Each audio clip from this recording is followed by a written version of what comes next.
When I was an inpatient for my transplant, well, I felt first of all I'm going to be in this situation where I know they were going to take my immune system down. But then I felt a great joy because again I went on vacation, if you want to call it that. I got to watch all of the ball games, you know, on TV, get 3 square meals a day plus snacks without having to wash the dishes or cook or go anywhere. I just got the ultimate in care. I laid in bed and tried to live. It was tough. There was about a 10-day period after you get the high-dose chemo when you're waiting for your stem cells to engraft. And I brought my laptop, but I didn't care to look at. I didn't care to mess with it because I felt bad. I won't try to sugarcoat it. There's about a 10-day period when you really feel bad. I had no energy. All I wanted to do was just lay there and sleep, and nobody bothered me. I'm sure it's different for everybody, but that's how I dealt with it. That's not a fun time. And I had a lot of people coming in to check on me, and I am so grateful for the care that I received.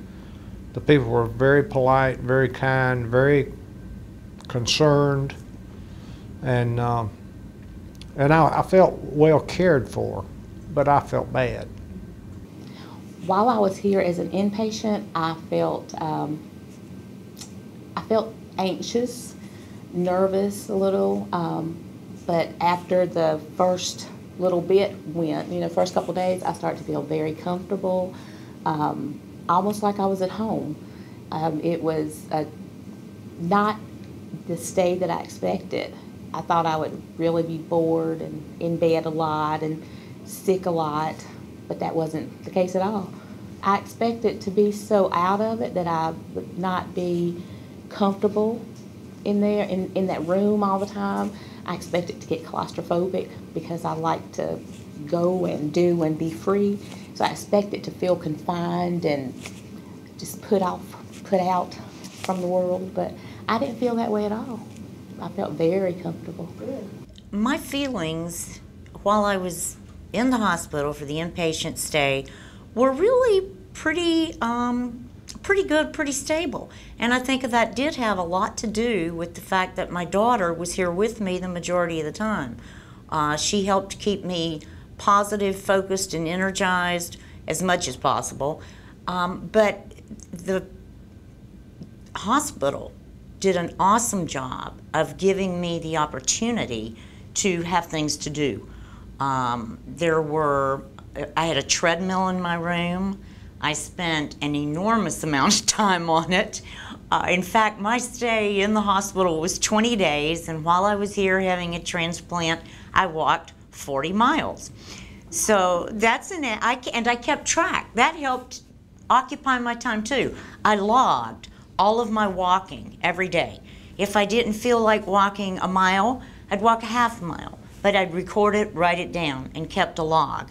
And at the end of my 20 days, I added up all of my miles and half miles and tenth of miles, and I had 40 miles. The most I ever walked in one day was 5 miles.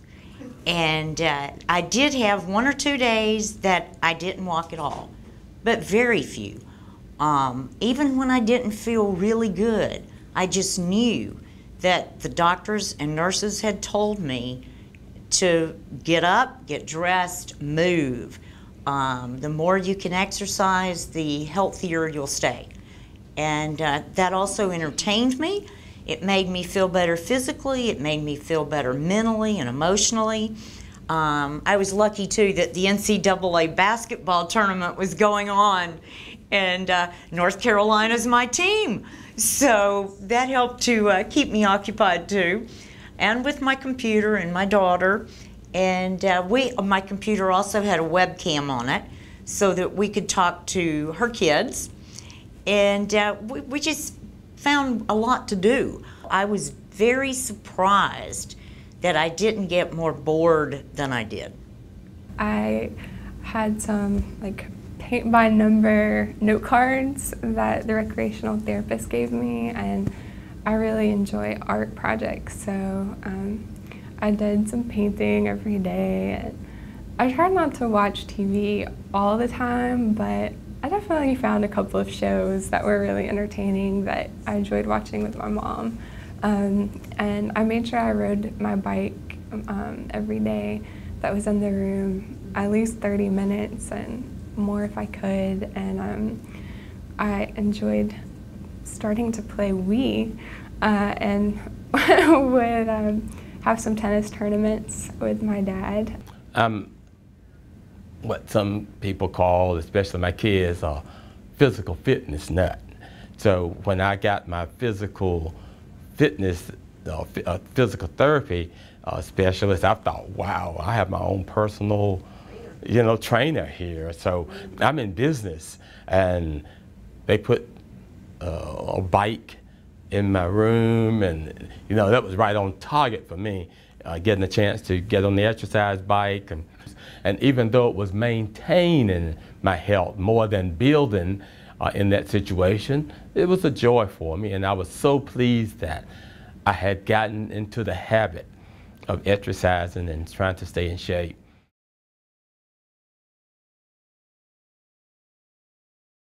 Now, the transplant itself was not what I expected. I expected it to be invasive. I expected it to hurt.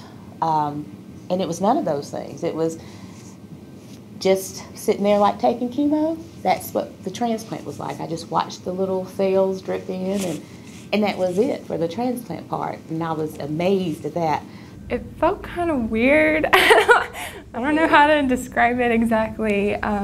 It was kind of like a blood transfusion, Did it hurt? except it did not hurt at all, yeah. And a lot of people think that bone marrow transplants are like surgical. No one's cutting into you or removing anything from you or putting something on you. Yeah, it's just, just like another infusion, like a blood transfusion or something. It tasted funny. If any of you have gotten like the saline injections into your central line and it has a taste to it, it kind of had a weird taste, and I enjoyed Lifesavers when I was having it.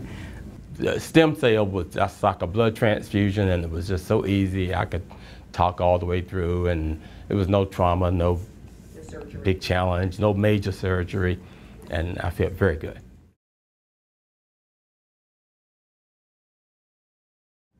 My first treatment left me feeling much, much better. After my first round of chemo, I felt so much better because I think I had been undiagnosed for long enough that for somebody to go in and kill off a few of those bad cells just left me feeling good again. And it seems weird, but I knew I was going down fast because sometimes I couldn't tell when my foot touched the floor. So after my first transplant, there were a few days of not a lot of numbers going up, and then I had some fevers, some really high fevers for a couple days, and I'd heard that sometimes when the cells start to take, it can be almost like having the flu. So I was kind of hopeful. I was like, great, the cells are working. I feel terrible. And then my white count started to go up a little bit, and so I thought that was a great sign.